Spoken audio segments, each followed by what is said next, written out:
কলকাতায় আবাসিক হোটেলে আগুনে ৫ বাংলাদেশি সহ নিহত ৯। অগ্নি নিরাপত্তায় ঘাটতির অভিযোগ। সিএসসি কি করে পারমিশন দিল, কারেন্ট দিল কি করে, ফায়ার লাইসেন্স কি করে পেল, এগুলো দেখার বিষয়। মরদেহ দ্রুত দেশে ফিরিয়ে আনবে সরকার। মরদেহগুলো আমরা যেন বাংলাদেশে ফিরিয়ে আনতে পারি, সে কাজটা আমাদের কলকাতার মিশন সে কাজটা করছে।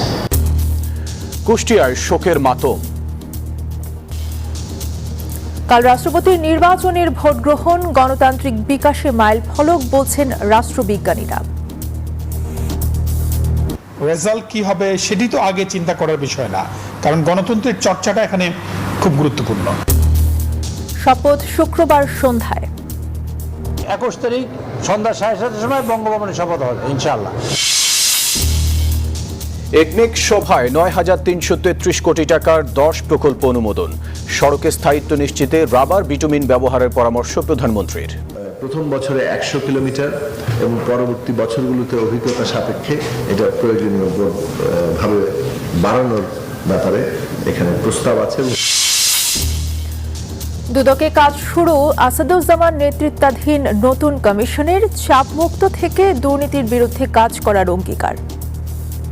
মানুষের প্রত্যাশার মতন করে প্রত্যাশা অনুযায়ী দেশের জন্য কাজ করতে পারি, দুদকের ভাবমূর্তি ফিরিয়ে আনতে পারি। প্রথম দিনেই ৪২৭ মামলা। ঢাকা চট্টগ্রাম মহাসড়কে এআই প্রযুক্তির স্বয়ংক্রিয় জরিমানা। পিঙ্ক বাসে নারীদের নিরাপদ যাতায়াত।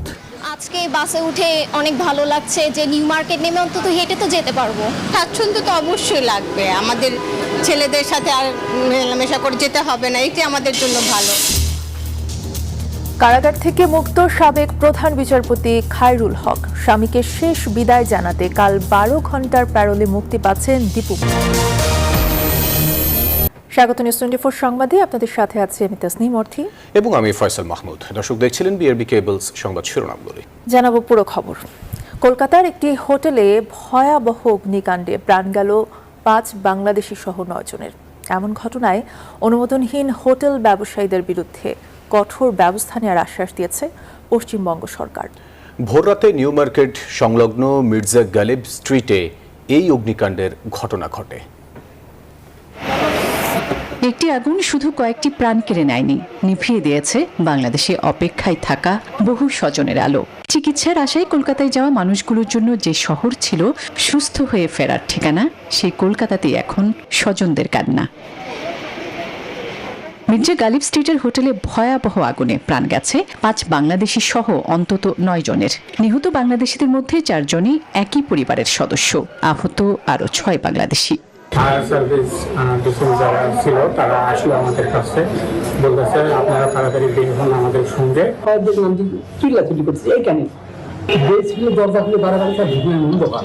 চিকিৎসার জন্য কলকাতায় যাওয়া বাংলাদেশিদের বড় একটি অংশ থাকেন নিউ মার্কেট ও আশেপাশের স্বল্প মূল্যের হোটেলে। ৫ তলা ভবনের প্রতিটি তলায় ছিল ভিন্ন নামে একাধিক হোটেল। দুর্ঘটনার কবলে পড়া হোটেলটি কলকাতার ফায়ার সার্ভিসের সদর দপ্তরের একেবারে পাশেই। আগুন ছড়িয়ে পড়ার পর প্রাণ বাঁচাতে হুড়োহুড়ি শুরু হয়। এই অবস্থায় অনেকের জন্য বের হওয়ার পথ হয়ে ওঠে মৃত্যুর ফাঁদ। লাইসেন্স ও সুরক্ষা ছাড়পত্র ছাড়া চলা অবৈধ হোটেলগুলোর বিরুদ্ধে কঠোর ব্যবস্থা নেওয়ার কথা জানিয়েছে পশ্চিমবঙ্গ সরকার। যে সমস্ত বাড়িতে এই ধরনের গেস্ট হাউস যারা চালাচ্ছে তারা সমস্ত কিছু যে ধরনের সমস্ত পারমিশন লাইসেন্সের দরকার হয় সেগুলো আছে কিনা সেগুলো দেখা হবে, তাদের অ্যারেস্ট করা হবে এবং আইন অনুযায়ী তাদের বিরুদ্ধে ব্যবস্থা নেওয়া হবে। এদিকে আহত বাংলাদেশিদের দেখতে হাসপাতালে যান কলকাতার বাংলাদেশ ডেপুটি হাই কমিশনের দূতালয় প্রধান আয়েশা আক্তার। আহতদের চিকিৎসার খোঁজ নেন তিনি। আসমাতুলি, নিউজ 24। দর্শক, কলকাতার হোটেলে অগ্নিকাণ্ডের সবশেষ তথ্য জানাতে যুক্ত হচ্ছেন সহকর্মী ভাস্কর সর্দার। ভাস্কর, আপনার কাছে জানতে চাইব যে ভয়াবহ অগ্নিকাণ্ডের ঘটনা ঘটলে এরই মধ্যে কিন্তু ৯ জনের মৃত্যুর খবর পাওয়া গেছে, যার মধ্যে কিন্তু ৫ জনই বাংলাদেশি। জানতে চাইব যে এই ঘটনার পর প্রশাসনের পক্ষ থেকে কোনো ব্যবস্থা নেওয়া হয়েছে কিনা এবং স্থানীয়রা যারা রয়েছেন তারা কি প্রতিক্রিয়া জানিয়েছেন? ধন্যবাদ অর্থী, যেমনটা বললেন এবং এর সাথে জানিয়ে রাখি যে প্রশাসনের তরফ থেকে একটি স্পেশাল ইনভেস্টিগেশন টিম অর্থাৎ 5 সদস্যের একটি টিম তৈরি করা হচ্ছে। সেই টিমের মাধ্যমে কিন্তু একটা তদন্ত তৈরি করা হচ্ছে। তদন্ত থেকে কিন্তু জানতে পারছি কিছুটা পরিবর্তন হতে চলেছে, অর্থাৎ যেটা আমরা জেনেছি সকাল থেকে যে 9 জনের মৃত্যু হয়েছে এর মধ্যে 8 জন বাংলাদেশি, 1 জন ভারতীয়। সেই সিটের সূত্র বলছে কিন্তু 2 জন ভারতীয়, অর্থাৎ একজন শিলিগুড়ির বাসিন্দা সন্দীপ পাসওয়ান, অপরজন হলো সামথিং নারায়ণ, তিনি শিলিগুড়ির বাসিন্দা, আর বাকি 7 জন হলো বাংলাদেশি। তার মধ্যে 5 জনের আইডেন্টিটি করা গেছে, এর মধ্যে 4 জন তিনি কুষ্টিয়ার বাসিন্দা, একজন সাভারের বাসিন্দা, বাকি 2 জনের এখনো ময়নাতদন্তে পেন্ডিং আছে। ফলে 7 জনই কিন্তু বাংলাদেশে, এর বেশি বাড়ছে না, এটুকু বলা যেতে পারে। অপরদিকে কিন্তু বলে রাখি এরকম একটি ঘটনার পর প্রশাসনে কিন্তু টনক নড়েছে। তারা কিন্তু কলকাতার যে মার্কেট স্ট্রিটে যে হোটেল, সেই প্রতিটা হোটেলের ঘুরে ঘুরে তারা দেখছে কোথায় অগ্নি নির্বাপন ব্যবস্থা ঠিকঠাক আছে। কারণ আগামী দিনে তারা জানেন যে যেহেতু এখানে ভিসা চালু হয়ে গেছে, বাংলাদেশের সংখ্যা আস্তে আস্তে বাড়তে পারে। ফলে এরকম ঘটনা যাতে দ্বিতীয়বার না ঘটে, এইখানকার যে market street welfare society committee তারাও একটা মিটিং এ বসতে চলেছে আগামীকাল, যে গত 25 বছর ধরে বাংলাদেশের এই মার্কেট স্ট্রিটে আসে এরকম ঘটনা একটি এই যেন প্রথম এবং এই যেন শেষ হয়।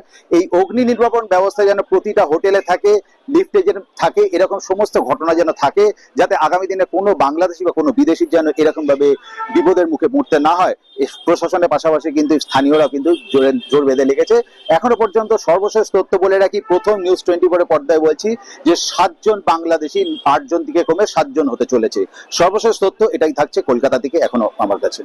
ধন্যবাদ আপনাকে। ভাস্কর সর্দার জানাচ্ছিলেন কলকাতা থেকে। ভারতে আবাসনে অনিয়মের বলি হলো চিকিৎসা নিতে যাওয়া সাধারণ বাংলাদেশিরা। কলকাতার নিউ মার্কেটের অগ্নিকাণ্ড যেন সেই ভয়াবহ বাস্তবতারই নির্মম উদাহরণ, যেখানে আবাসিক ভবন বাণিজ্যিক কাজে ব্যবহার আর অগ্নি নিরাপত্তার ঘাটতিতে নারী শিশু সহ প্রাণ গেছে অনেকের। কলকাতার এই এলাকায় গায়ে গায়ে দাঁড়িয়ে আছে অসংখ্য বহুতল ভবন। আবাসিক ভবন হিসেবে নির্মাণ হলেও এখন ব্যবহার হচ্ছে বাণিজ্যিক কাজে। দেধারসে চলছে হোটেল ব্যবসা, অথচ নেই পর্যাপ্ত অগ্নি নিরাপত্তা ব্যবস্থা, নেই জরুরি বহির্গমন পথ। ভবন নির্মাণ ও ব্যবহারে সরকারি নিয়ম মানা হয়েছে কিনা তা নিয়েও রয়েছে প্রশ্ন। ফলে অনিয়মে গড়ে ওঠা এসব ভবনই হয়ে উঠেছে এক একটি জীবন্ত মৃত্যু ফাঁদ। ভারতের কলকাতায় গড়ে ওঠা ভবনগুলোর বেহাল পরিস্থিতির কথা স্বীকার করেছেন খোদ বিজেপির বিধায়ক অগ্নিমিত্রা পাল। ট্রেড লাইসেন্স কি করে পেল? সিএসসি কি করে পারমিশন দিল? কারেন্ট দিল কি করে? ফায়ার লাইসেন্স কি করে পেল? এগুলো দেখার বিষয়। একটা টিম গঠন করছি এবং এই কেএমসি এবং প্যান বেঙ্গল এই ধরনের হোটেল যারা চালাচ্ছেন ইলিগালি তারা বন্ধ করে দিন, নয়তো আমরা গিয়ে বন্ধ করব। এর মধ্যেই ভবন অব্যবস্থাপনার বলি হয়েছেন ভারতে চিকিৎসা নিতে যাওয়া বাংলাদেশি নাগরিকেরা। নিউ মার্কেটের মির্জা গালিব স্ট্রিটের একটি বহুতল ভবনের হোটেল রুমে ঘুমন্ত অবস্থায় প্রাণ গেছে তাদের। অভিযোগ উঠেছে সরকারি অনুমোদন ও বিধিনিষেধের তোয়াক্কা না করে আবাসিক ভবনকে বাণিজ্যিক কাজে ব্যবহারের কারণেই ঘটেছে এমন ঘটনা। এখানে এই ধরনের ঘটনা ঘটছে, সুতরাং এই ধরনের ঘটনার ব্যাপারে একেবারেই আমরা একেবারে জিরো টলারেন্স। শুধু একটি ভবন নয়, নিউ মার্কেট এলাকায় এমন একাধিক ভবনই নেই পর্যাপ্ত নিরাপত্তা সরঞ্জাম। এতে নিয়ম না মেনে আবাসিক ভবনের বাণিজ্যিক ব্যবহার, অগ্নি নিরাপত্তায় ঘাটতি আর কর্তৃপক্ষের নজরদারির অভাব সব মিলিয়ে আগুনের সামান্য স্ফুলিঙ্গই যেন কেড়ে নিতে পারে বহু প্রাণ। কলকাতার নিউ মার্কেটের আগুন যেন তারই ভয়াবহ উদাহরণ। নীরব দাস, নিউজ 24। কলকাতায় অগ্নিকাণ্ডে নিহত বাংলাদেশিদের দেশে ফেরাতে সর্বোচ্চ অগ্রাধিকার দিচ্ছে সরকার। তিনি জানান, আগুনে আহত বাংলাদেশিদের প্রাথমিক চিকিৎসা দেওয়া হচ্ছে।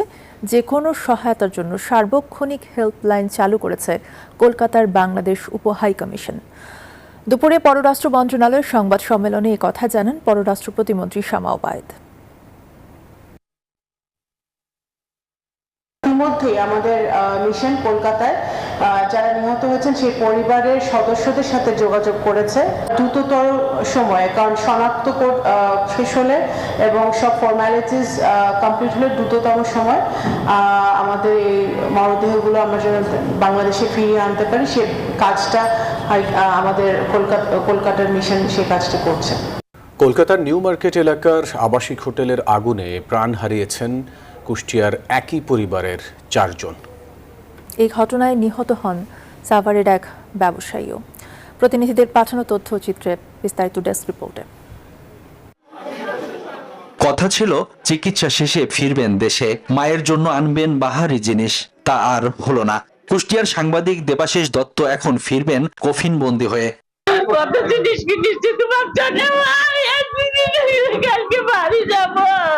আমি কই কিনেছিস কে বাবা, বাড়ি আয়, এই কথা আমার ওর একটা কিছু হলে ছোট মা এইটা হয়েছে, ছোট মা ওইটা হয়েছে, আর কেউ ডাকবে না, আর কেউ ডাকবে না, ছোট মা এইটা হয়েছে। মঙ্গলবার দিবাগত রাতে কলকাতার একটি আবাসিক হোটেলে ভয়াবহ আগুন লাগে। সেই আগুন দেবাশিস দত্তের সাথে কেড়ে নেয় তার স্ত্রী, 3 বছরের সন্তান আর শ্বশুরের জীবনও। জেলায় যে সাংবাদিক যারা আছি তাদের জন্য একজন ভালো সংবাদকর্মীকে আমরা হারালাম। সহকর্মী দেবাশিস দত্তের এই অকাল মৃত্যুতে আমরা সকলে যেহেতু গভীরভাবে শোকাহত। একই আগুনে মারা যান সাভারের বেগুনবাড়ি এলাকার ব্যবসায়ী আহমেদ বাবুও। তার মৃত্যুতেও এলাকায় নামে শোকের ছায়া। Desk report, news 24। এ বিষয়ে আরো খবর জানাতে কুষ্টিয়া থেকে আমাদের সাথে সরাসরি যুক্ত আছেন সহকর্মী মাহতাবউদ্দিন লালন। লালন, একই পরিবারের 4 জন নিহত হয়েছেন। পরিবারের লোকজন এবং এলাকাবাসী আসলে এই বিষয়টা নিয়ে কি বলছেন, এখনকার পরিস্থিতি একটু জানাবেন আমাদেরকে। ফয়সাল এবং অর্থী, আপনাদের দুজনকে ধন্যবাদ। আমি এখন সাংবাদিক দেবাশিস দত্ত, যিনি ভারতের কলকাতায় আবাসিক হোটেলের অগ্নিকাণ্ডের ঘটনায় মৃত্যুবরণ করেছেন এবং একই সাথে তার স্ত্রী, 3 বছরের সন্তান এবং তার শ্বশুর, অর্থাৎ একই পরিবারের 4 জনের মর্মান্তিক মৃত্যুর ঘটনা ঘটেছে। এই ঘটনা ঘটার পরে যখন খবরটি ছড়িয়েছে, তারপর থেকেই কিন্তু এই দেবাশিস দত্তের বাড়ির সামনে তার স্বজন, এলাকাবাসী, প্রতিবেশী সহ কুষ্টিয়ায় কর্মরত গণমাধ্যম কর্মীরা কিন্তু ভিড় জমিয়েছেন। তারা খোঁজখবর নিচ্ছেন, পরিবারের সদস্য যারা আছেন তাদেরকে সান্ত্বনা দেওয়ার চেষ্টা করছেন এবং পাশে থাকার চেষ্টা করছেন। আমি স্বজনদের সাথে কথা বলে জেনেছি, স্বজনরা বলছেন যে 9-10 দিন মতো আগে সাংবাদিক দেবাশিস দত্ত ভারতে গিয়েছিলেন, বিশেষ করে তার স্ত্রী এবং তার সন্তানকে ডাক্তার দেখানোর জন্য, চিকিৎসার কাজে।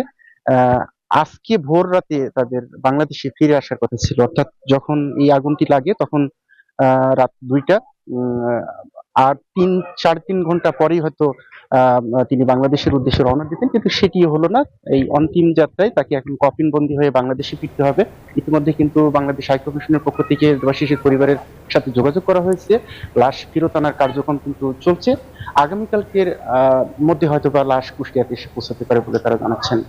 তো এই ছিল দেবাশিস দত্তের বাড়ি থেকে সর্বশেষ। লালন, আপনাকে ধন্যবাদ আমাদের সাথে যুক্ত হওয়ার জন্য। সদ্যবিদায়ী রাষ্ট্রপতির পদত্যাগের পর এবার নতুন রাষ্ট্রপ্রধান বেছে নেওয়ার পালা। দীর্ঘ 3.5 দশকের অপেক্ষা ঘুচিয়ে কাল 23তম রাষ্ট্রপতি নির্বাচনে ভোট দেবেন দেশের 349 জন সংসদ সদস্য। বিনা প্রতিদ্বন্দ্বিতার প্রথা ভেঙে কেমন হবে এই গণতান্ত্রিক মহাকাব্য? সংবিধানের 70 অনুচ্ছেদের কারণে ভোটের ফলাফলে তেমন চমক থাকার সুযোগ নেই, তবে এই নির্বাচন দেশের গণতান্ত্রিক বিকাশে একটি বড় মাইলফলক বলে এই মত রাষ্ট্রবিজ্ঞানীদের। বিস্তারিত জানাচ্ছেন আল মোহাইমিনুল খান। 5 আগস্টের জুলাই গণ অভ্যুত্থান, ধসে পড়ে এক ফ্যাসিস্ট সরকারের ভিত, আসে মুক্তির নতুন ভোর। এরপর গণতান্ত্রিক নির্বাচনের মধ্য দিয়ে রাষ্ট্র ক্ষমতায় আসে বিএনপি। গত 24 জুলাই রাষ্ট্রপতির পদ থেকে পদত্যাগ করেন তৎকালীন রাষ্ট্রপতি মোহাম্মদ শাহাবুদ্দিন। ভারপ্রাপ্ত হিসাবে দায়িত্ব নেন স্পিকার হাফিজ উদ্দিন আহমদ। এরপরই ঘোষণা আসে 23তম রাষ্ট্রপতি নির্বাচনের। 2024 সালের এই দিনে লড়াইয়ের ময়দানে এবার মুখোমুখি 2 বর্ষিয়ান রাজনীতিক, বিএনপির মির্জা ফখরুল ইসলাম আলমগীর আর 11 দলীয় জোটের কর্নেল অবসরপ্রাপ্ত অলি আহমদ। 349 জন সংসদ সদস্যের এই রায়ে সংবিধানের 70 অনুচ্ছেদের কঠোর ছায়ায় দলীয় সিদ্ধান্তের বাইরে যাওয়ার সুযোগ নেই কারো। অঙ্কের হিসাবে 247 ভোট নিয়ে মির্জা ফখরুলের জয় সময়ের ব্যাপার মাত্র। বিপরীতে বিরোধী শিবিরে রয়েছে 90 ভোট, তবু সবার নজর 12টি ভাসমান ভোটের দিকেই। সাংবিধানিক বাধ্যবাধকতা, যেহেতু একাধিক প্রার্থী আছে, ফলে এটি নির্বাচন হবে এবং সেই নির্বাচনে রেজাল্ট কি হবে সেটি তো আগে চিন্তা করার বিষয় না, কারণ গণতন্ত্রের চর্চাটা এখানে খুব গুরুত্বপূর্ণ। রাষ্ট্রবিজ্ঞানীরা বলছেন দীর্ঘ ৩৫ বছর পর এই নির্বাচন দেশের গণতান্ত্রিক বিকাশে একটি বড় মাইল ফলক। যদিও সংবিধানের ৭০ অনুচ্ছেদের কারণে ভোটের ফলাফল নিয়ে খুব একটা চমক নেই। এই নির্বাচনটি আরেকটি গুরুত্ব হচ্ছে, আপনি দেখবেন যে এই নির্বাচনে কারা ভোট দেবে হচ্ছে জনগণ দ্বারা নির্বাচিত যে সংসদ সদস্য, তারা ভোট দেবে। বৃহস্পতিবার দুপুর 2টা থেকে বিকেল 5টা পর্যন্ত সংসদ ভবনের মূল অধিবেশনে চলবে এই ভোট উৎসব। সরাসরি সম্প্রচারের মাধ্যমে গোটা জাতি সাক্ষী দেবে এই ঐতিহাসিক মুহূর্তের। আল মোহাইমিনুল খান, নিউজ 24, ঢাকা। এদিকে রাষ্ট্রপতি নির্বাচনের ভোট গ্রহণের সব প্রস্তুতি সম্পন্ন করেছে নির্বাচন কমিশন। এই কথা জানিয়েছেন প্রধান নির্বাচন কমিশনার AMM নাসির উদ্দিন। বৃহস্পতিবার দুপুরে জাতীয় সংসদে ভোট গ্রহণ হবে। আর বঙ্গভবনে নতুন রাষ্ট্রপতির শপথ গ্রহণ হবে শুক্রবার সন্ধ্যা 7:30টায়। বিকেলে সংসদ ভবনে বিএনপি সংসদীয় দলের সভা শেষে একথা জানান হুইপ নুরুল ইসলাম মনি। যাত্রা শুরু হবে। সরকার এবং বিরোধী দল ইনক্লুসিভ হয়ে দেশকে গণতন্ত্র প্রতিষ্ঠা করতে চাই এবং দেশের অগ্রগতিকে অব্যাহত রাখতে চাই। গণতন্ত্রের নতুন যাত্রা শুরু হবে আগামীকালকে আবার নতুন করে আমার রাষ্ট্র। প্রায় 9,500 কোটি টাকা ব্যয়ে 10টি প্রকল্প অনুমোদন দিয়েছে জাতীয় অর্থনৈতিক পরিষদের নির্বাহী কমিটি একনেক। বুধবার প্রধানমন্ত্রী তারেক রহমানের সভাপতিত্বে এই সভা অনুষ্ঠিত হয়। সভায় গ্রামীণ সড়ক টেকসই করতে রাবার বিটুমিন ব্যবহারের নির্দেশ দিয়েছেন প্রধানমন্ত্রী। সভা শেষে সাংবাদিকদের এসব কথা জানান পরিকল্পনা প্রতিমন্ত্রী জোনায়েদ সাকি। স্বাস্থ্যখাতে সংকট দূর করে সেবার মান বাড়ানো বিএনপি সরকারের অন্যতম নির্বাচনী প্রতিশ্রুতি। সেই প্রতিশ্রুতি বাস্তবায়নের অংশ হিসেবে ঢাকা মেডিকেল কলেজে নতুন 5টি ভবন নির্মাণের উদ্যোগ নিয়েছে সরকার। এর মধ্যে শিক্ষার্থী ও কর্মচারীদের জন্য 2টি আবাসিক ভবন ও একটি একাডেমিক ভবন রয়েছে। এই প্রকল্পে ব্যয় ধরা হয়েছে 1,154 কোটি টাকা। অর্থ বছরের দ্বিতীয় একনেক সভায় সবচেয়ে বড় বরাদ্দ পেয়েছে গ্রামীণ সড়ক পুনর্বাসন ও শক্তিশালীকরণ প্রকল্প, যার ব্যয় 4,963 কোটি টাকা। বুধবার প্রধানমন্ত্রী তারেক রহমানের সভাপতিত্বে অনুষ্ঠিত একনেক সভায় 9,333 কোটি টাকা ব্যয়ে 10টি প্রকল্প অনুমোদন দেওয়া হয়েছে। এর মধ্যে 6টি নতুন ও 4টি সংশোধিত প্রকল্প। 2টি প্রকল্প যাচাই বাছাইয়ের জন্য ফেরত পাঠানো হয়েছে। 12টি প্রকল্পের মধ্যে মোট 10টি প্রকল্প অনুমোদিত হয়েছে। কিছু কোনো প্রকল্পের পর্যবেক্ষণ আছে এবং কিছু শর্ত আছে। 2টি প্রকল্প রিভিউ করার জন্য আবার ফেরত পাঠানো হয়েছে।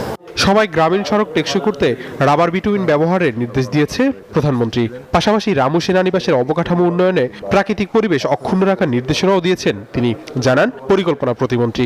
মাননীয় প্রধানমন্ত্রী এবং অন্যান্য আমাদের সদস্যবৃন্দ সকলেই বলেছেন যে যেহেতু এই রাস্তাগুলো তৈরি করা হয় এবং দ্রুতই ভেঙে যায়, সেই ক্ষেত্রে আধুনিক বিভিন্ন যে প্রযুক্তি, তার মধ্যে যেটা একটা আছে রাবার বিটুমিন ব্যবহার করা, সেটার একটা প্রস্তাব এখানে আছে। অনুমোদিত প্রকল্পে সরকারি অর্থায়ন থেকে আসবে 8,488 কোটি টাকা, আর প্রকল্প ঋণ নেওয়া হবে 936 কোটি টাকা। এই প্রকল্পের মোট ব্যয়। আবি আব্দুল্লাহ, নিউজ 24, ঢাকা। জনগণের প্রত্যাশা অনুযায়ী চাপমুক্ত থেকে দুর্নীতির বিরুদ্ধে কাজ করার অঙ্গীকার করেছেন দুর্নীতি দমন কমিশনের নবনিযুক্ত চেয়ারম্যান বিচারপতি AKM আসাদুজ্জামান। দুদকে নতুন কমিশনের প্রথম কার্যদিবসে এই কথা বলেন তিনি। জানান সংস্থাটির ভাবমূর্তি ফিরিয়ে আনতে স্বাধীনভাবে কাজ করবে নতুন কমিশন। দুর্নীতি দমন কমিশনে দীর্ঘ 5.5 মাসের শূন্যতা কাটিয়ে অবশেষে স্বাধীন এই প্রতিষ্ঠানটিতে যোগ দিলেন নবনিযুক্ত চেয়ারম্যান বিচারপতি AKM আসাদুজ্জামানের নেতৃত্বে 3 সদস্যের কমিশন। বুধবার সকালে সেগুনবাগিচার প্রধান কার্যালয়ে যোগদানের মধ্য দিয়ে নতুন কমিশনের কর্মঘণ্টা শুরু হলো। শুরুর দিনেই দুদকের কর্মকর্তাদের সাথে দিনব্যাপী মত বিনিময়ের মধ্য দিয়ে ব্যস্ত সময় পার করে নতুন কমিশন। পরে সাংবাদিকদের সঙ্গে আলাপকালে দুর্নীতিমুক্ত বাংলাদেশ গড়তে কথায় নয় কাজের মাধ্যমে নিজেদের প্রমাণের প্রত্যয় ব্যক্ত করেন তারা। এক বাক্যে বলবো, আপনারা দেখবেন বৃক্ষ তোমার নাম কি, ফলে পরিচয় হবে। প্রতিটি বিষয়ে পুঙ্খানুপুঙ্খানু নিরপেক্ষভাবে আমরা সিদ্ধান্ত দিব। আপনারা অতি অল্প সময়ে এই সকল বিষয়ে অগ্রগতি জানতে পারবেন। আর নবনিযুক্ত চেয়ারম্যান বিচারপতি আসাদুজ্জামান বলেন, বর্তমান কমিশন দেশের জনগণকে হতাশ করবে না, কাজ করবে দুদকের ভাবমূর্তি ফেরাতে। আমরা কাজ শুরু করেছি মানুষের প্রত্যাশার মতন করে, প্রত্যাশা অনুযায়ী দেশের জন্য কাজে করতে পারি, দুদকের ভাবমূর্তি ফিরিয়ে আনতে পারি, দুর্নীতির মুক্ত করার যথেষ্ট চেষ্টা করতে পারি আমাদের জন্য আপনারা দোয়া করবেন, আমাদের কাজটা শুরু করে দেন, ইনশাল্লাহ আগামী দিনে ভালো ফল আমাদের আনবো বলে আমাদের প্রত্যাশা আছে। গত 3 মার্চ আব্দুল মোমেনের নেতৃত্বে 3 সদস্যের কমিশন পদত্যাগ করার পর 170 দিন অভিভাবক শূন্য ছিল দুর্নীতি প্রতিরোধে রাষ্ট্রের এই স্বাধীন সংস্থা। বদরুল আলম শাওন, নিউজ 24, ঢাকা। ঢাকা চট্টগ্রাম মহাসড়ক এআই ক্যামেরার আওতায় আসায় স্বস্তিতে যাত্রী ও চালকরা, তবে ব্যবহারিক জায়গায় কিছু বিড়ম্বনার কথাও জানান তারা। আর স্বয়ংক্রিয় ব্যবস্থা চালু হওয়ার পর মাত্র 24 ঘন্টার মাথায় মামলার সংখ্যা প্রায় 500 ছুঁই। সহকর্মীদের পাঠানো তথ্যচিত্রের ডেস্ক রিপোর্ট। গাড়ি চালাবেন, অটো মামলা খাবেন না। দেশের অন্যতম ব্যস্ত সড়ক ঢাকা চট্টগ্রাম মহাসড়ক এবার এআই ক্যামেরার আওতায়। শৃঙ্খলা ফেরাতে চলছে মামলাও। চালক ও যাত্রীরা বলছেন এআই ক্যামেরার কারণে সুফল পাচ্ছেন তারা। তবে অহেতুক মামলা এড়াতে মহাসড়কের পাশে সার্ভিস লেন করার দাবি চালকদের। সরকারের আগে আমাদেরকে পার্কিং এর ব্যবস্থা করে দিতে হবে। আমাদের গাড়িতে চাকা পাংচার হয়েছে, রাস্তার পাশে সাইড করবো, ওরকম কোন বাংলাদেশে হাইওয়ে সাইডে কোনো জায়গা নাই। এদিকে মহাসড়ক ক্যামেরার আওতায় আসায় ডাকাতির মতো ঘটনা ঘটবে না বলে আশা যাত্রীদের। তবে পূর্ণ সফল পেতে উল্টো পথের যান চলাচল নিয়ন্ত্রণ জরুরি বলেও মত তাদের। অটোমেটিক্যালি যদি তাদেরকে কন্ট্রোল করার সিস্টেম করা হয়, লোকজন এবং অন্যান্য গাড়ির জন্য অনেক সুবিধা হবে। আবার উল্টো পথে আসা যাওয়া অভ্যস্তরা দিচ্ছেন খোঁড়া যুক্তিও। কারণ আমরা ওই পাশের লোকজনরা এই পাশে বেশি ভাবে দেখবো, এটা একটা প্রসেস করলে আমাদের উল্টো পথে আসতে হবে। নিয়ন্ত্রণে ব্যবস্থা নেওয়ার কথা জানায় পুলিশ। ওভার স্পিড করলেই অটো ক্যামেরায় মামলা হচ্ছে এবং সেটাও অনেকটা কমে গেছে। অতিরিক্ত গতি, নির্ধারিত লেন না মানা, বিপজ্জনক ওভারটেকিং, উল্টো পথে চলাচল ও অবৈধ পার্কিং সহ বিভিন্ন ধরনের ট্রাফিক আইন লঙ্ঘন শনাক্ত হলে সঙ্গে সঙ্গে ডিজিটাল মামলা দেয়া হচ্ছে। মঙ্গলবার উদ্বোধনের পর থেকে রাত 12টা পর্যন্ত 428টি মামলা হয়েছে। Desk report, news 24। সড়কে নারী যাত্রীদের নিরাপদ যাতায়াতের প্রত্যাশা নিয়ে চলছে নারীদের পিঙ্ক বাস, তবে শুরুতেই রয়েছে কিছু অভিযোগ। কোনো পুরুষ যাত্রী এই বাসে উঠতে না পারলেও সাধারণ বাসগুলোতে যথারীতি চলাচল করতে পারবেন নারীরা। শিয়াব জাহিদ জানাচ্ছেন বিস্তারিত। স্টিয়ারিংয়ে শক্ত হাত, চোখে আত্মবিশ্বাস। পুরুষতান্ত্রিক চেনা বৃত্ত ভেঙে ঢাকার রাজপথে নারী সারথীরা। যে পথ ছিল শঙ্কার, সেই পথেই এবার স্বস্তির ছোঁয়া। এ যেন শহরের পথে নারীর স্বাধীনতার আরেকটি নতুন অধ্যায়। সকাল 8:40 বাস ডিপো থেকে শুরু নারীদের পিঙ্ক বাসের যাত্রা। কেউ শিক্ষার্থী, কেউ চাকরিজীবী। স্বাচ্ছন্দ্য তো অবশ্যই লাগবে, আমাদের ছেলেদের সাথে আর মেলামেশা করে যেতে হবে না, এটি আমাদের জন্য ভালো। আজকে বাসে উঠে অনেক ভালো লাগছে যে নিউ মার্কেট নেমে অন্তত হেঁটে তো যেতে পারবো। নারীদের জন্য ভালো উদ্যোগ নিয়েছে সরকার, আমরা এই সরকারকে সাপোর্ট করি। আনন্দের সঙ্গে আছে অস্বস্তিও। ঢাকায় 10 রুটে একটি করে বাস আর পুরনো মোড়কে নতুন সেবা। প্রথম দিনেই একটি বাসে দেখা গেল ছুটে পড়েছে সিটের হাতল, ভেঙে গেছে ফ্যানও। আজকে ফার্স্ট ডে, নারী ড্রাইভার, কিন্তু মনে হচ্ছে অফিসে লেট হবে। এই সময় অলরেডি আমরা পৌঁছাই যাই প্রতিদিন। তাদের আগে আরো প্র্যাকটিস করা দরকার ছিল। এখন যদি এইভাবে প্র্যাকটিস করে আমাদেরকে এত লেটে অফিসে নিয়ে যায় তাহলে তো আমাদের জন্য খুব প্রবলেম হয়ে যাচ্ছে। চালক লুৎফা ও রাবেয়া সুলতানা ট্রেনিং নিয়েছেন গাজীপুরে। চেনা পেশার বাইরে চ্যালেঞ্জিং কাজকে আনন্দের সাথেই লুফে নিয়েছেন। রাস্তা চিনতে সহযোগিতা করছেন পুরুষ চালক। আপাতত প্রতিদিন থাকছে 2টি ট্রিপ। সকাল 8:45 শুরু যাত্রা, মতিঝিল থেকে ফিরতি যাত্রা বিকেল 5:45। 1998 সালে বিআরটিসি ও 2018 সালে বেসরকারিভাবে নেওয়া হয় এমন উদ্যোগ, যা সফল হয়নি। তবে এবার অতীতের ব্যর্থতার পুনরাবৃত্তি হবে না, প্রত্যাশা নগরবাসীর। শিহাব জাহিদ, নিউজ 24, ঢাকা। সব মামলায় জামিন পাওয়ায় কারাগার থেকে মুক্তি পেয়েছেন সাবেক প্রধান বিচারপতি ABM খায়রুল হক। বুধবার কেরানীগঞ্জের বিশেষ কারাগার থেকে মুক্তি লাভ করেন তিনি। জুলাই হত্যা, রায় জালিয়াতি সহ এখন পর্যন্ত সব মিলিয়ে খায়রুল হকের বিরুদ্ধে 9টি মামলা রয়েছে। 9টিতেই তিনি জামিন লাভ করেছেন। এর আগে এক রিট মামলার আদেশে সুনির্দিষ্ট অভিযোগ ছাড়া খায়রুল হককে নতুন করে গ্রেপ্তার না দেখাতে নির্দেশ দেন সুপ্রিম কোর্টের আপিল বিভাগ। পরে একে একে হাইকোর্ট ও আপিল বিভাগ জামিন বহাল রাখেন।